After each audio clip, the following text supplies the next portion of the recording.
Alright, so here is my introduction gameplay video of my game Dongk. So here we have a pretty basic intro animation, the thing on the main menu, and then as you can saw, it switched over to a light and calm music track once it completed that first introduction sequence.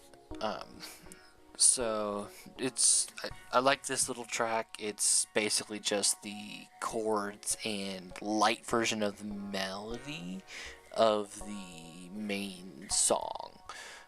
So the idea around Dongk is it's a mirror maze and your goal is to get to the exit. There's enemies that get in your way. They're mostly just annoying. And the whenever you want to wall, it makes noise, and as you can see, just when there's an enemy, when you run into a wall, it makes a noise, it makes sparks, and it it also spawns enemies. So as you saw, I have this nice little setting screen. It allows you to adjust the music volume, the sensitivity of the mouse, how many ray trace bounces you want to do. You don't probably want to do more than one, but it's a fun little feature, I thought. As you can see, the sensitivity. And then here we have the non-trace ray trace mode. It's not very good compared to the ray trace mode, but it's a nice fallback in case someone doesn't have ray tracing. When you get to an exit, it has slightly different material than the rest of the area, and it will change the track to a slightly slower and add some reverb. It's somewhat subtle.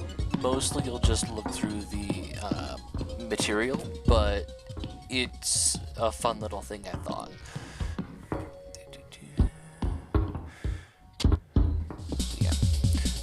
The name of the game, of course, came from the idea of whenever you run into a wall, it makes a donk. And then when you find the exit, it shows the exit screen.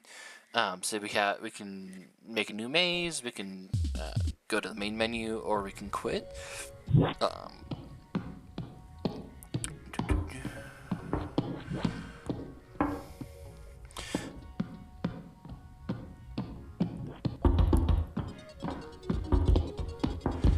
And when you shoot, you can attack enemies, and it also produces a little blob if you don't shoot an enemy. Alright, here's an enemy. When an enemy comes and attacks you, it changes the track to a much faster version, and they also just get in your way. They don't attack or anything, they're mostly just annoying.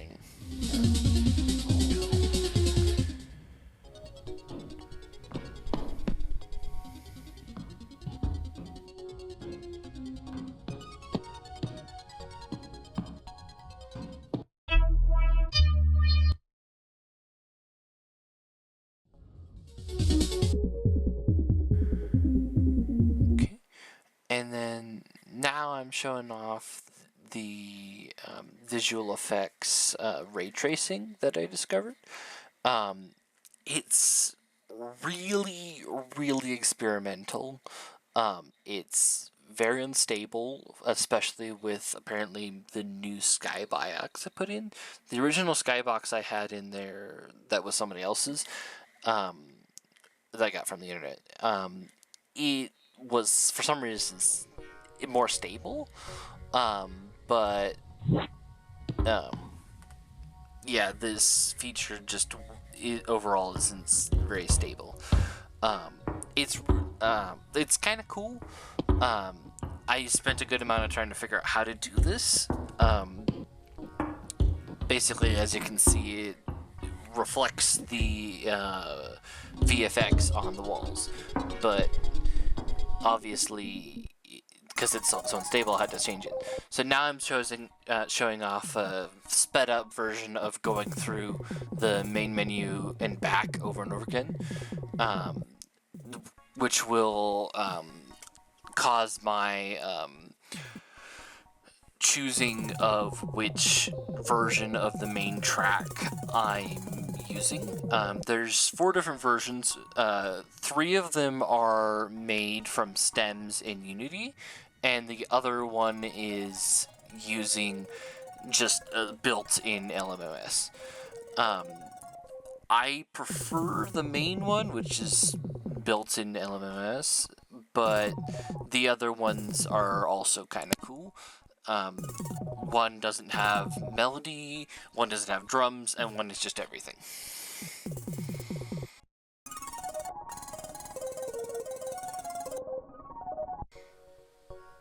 Alright, and then here's my credits, and thanks for watching.